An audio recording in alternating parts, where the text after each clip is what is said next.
Dernière question, un dernier sujet aussi qui fait piquer, la 5G.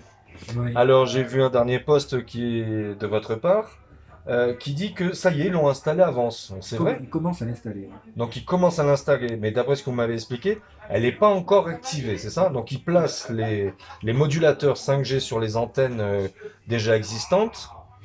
Parce qu'on a découvert que la 5G était plus puissante, mais avait besoin de plus d'antennes.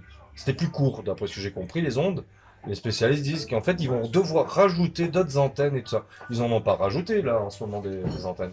C'est pas des antennes d'abord, comme vous l'avez dit, c'est des modulateurs, enfin c'est des appareils supplémentaires sur des sites existants, hein. D'accord. Sauf que, euh, alors il faut comprendre, effectivement, une des explications pour minimiser l'impact de la 5G donnée par les opérateurs, c'est de dire à utilisation égale, vous avez moins d'émissions d'ondes électromagnétiques qu'avec les anciens systèmes.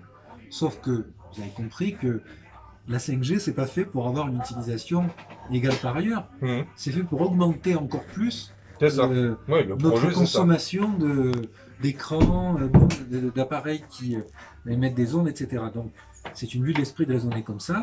Et la 5G va participer À au l'expansion. forçage, à l'augmentation Ouais, du fond de pollution électromagnétique. on est d'accord. Et c'est pour ça que, vous en souvenez, puisqu'on m'avait interviewé à l'époque là-dessus, j'ai commencé à cartographier le fond électromagnétique de la commune, en utilisant d'ailleurs une technique de démocratie participative, parce que j'ai fait appel à tous les Lensois qui voulaient faire mesurer les baux de fond électromagnétique chez eux, Oui, je me de façon souviens à de ce qu'ils ça. le mesurent gratuitement, et de manière à savoir quel était le niveau du fond électromagnétique sur le territoire de la commune.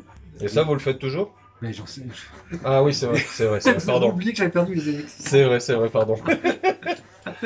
Donc, l'idée, c'était de dire qu'évidemment, dans les endroits où on dépassait déjà les normes sanitaires de l'OMS, on interdisait tout déplacement, toute installation supplémentaire forçant ce bruit de fond électromagnétique. Et dans les endroits où on le dépassait déjà, il fallait donner un guide contre la pollution électromagnétique aux gens pour qu'ils se prémunissent eux-mêmes au niveau individuel contre ce niveau d'exposition électromagnétique. D'accord. C'est ce que j'ai expliqué à notre ami Régis Lebigre l'autre jour dans le petit compte-rendu que j'ai fait sur Facebook, hein. Il m'a écouté. Alors, pour répondre à votre question, est-ce qu'il maintiendra ce dispositif et est-ce qu'il va distribuer ce guide à grande échelle pour informer justement la population vansoise de ce que c'est que la pollution électromagnétique? Je n'en sais rien. Là aussi, c'est pareil, c'est comme Oui, Chagall. c'est un grand À la, flou. à la- à la rentrée, en septembre, j'estime que, parce que le déploiement est en ce moment, c'est pareil, c'est comme Chagall, c'est urgent d'agir tout de suite.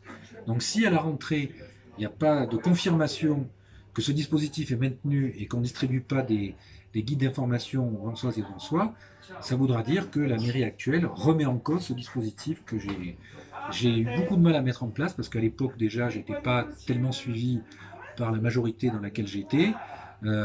Donc bon, ben, ça sera une preuve de plus que vraiment on sera en régression écologique forte. Non, moi je pense qu'il y a beaucoup de gens sur Internet qui se réveillent là-dessus. Maintenant, il est facile de le voir sur Internet. Il est beaucoup plus dur de le mettre en action sur le terrain. Il est vrai que les gens ont du mal à démarrer là-dessus, mais je perds pas confiance là-dessus où les gens vont se réveiller. Ce qu'il faut, c'est surtout les informer. Mais, Et là, c'est ce qu'on fait. Voilà. voilà. Donc, on va, en espérant que cette vidéo soit transmise pour dire que, pour signer l'alerte au niveau du projet de Chagall, donc, et de la 5G qui commençait à déjà s'installer sur Vence. Je crois que je vais interviewer une autre personne là-dessus, s'il est d'accord, un certain Bernard, Barbarou. voilà, qui a l'air de s'activer justement là-dessus et qui s'inquiète énormément sur les méfaits de la 5G. Et bon, il peut, puisqu'il y a des grands spécialistes qui tirent leur signal d'alarme là-dessus en disant que ça va être très très nocif pour l'être humain, les animaux Vous et la avez, nature. vous avez vu quand même qu'il y a un certain nombre de mairies, des mairies écologistes, donc, qui ont décrété un moratoire sur la 5G. Oui, oui, oui, j'ai vu ça. Mais après, les autres, les capitalistes, hein, on va les opposer. Les capitalistes sont en train de passer des décrets. D'après ce qu'on m'a dit, Macron avait passé un décret Pour, pour imposer aux maires, quoi qu'il se passe, la 5G, hein, toujours le même système mais pyramidal. c'est pour ça que je pense que ce que j'avais mis en place est une possibilité de répondre à ce problème en contournant justement cette Oui, interdiction puisqu'en fait, vous généralisée. mettiez les statuts de l'OMS à l'encontre, donc protéger les gens de ces ondes. C'est vrai que c'est pas bête comme système. Eh ben, on va mettre au courant, on va voir si on peut toujours le faire et voir ce qu'on peut faire. En tout cas, merci beaucoup et je vous Merci. souhaite une bonne soirée.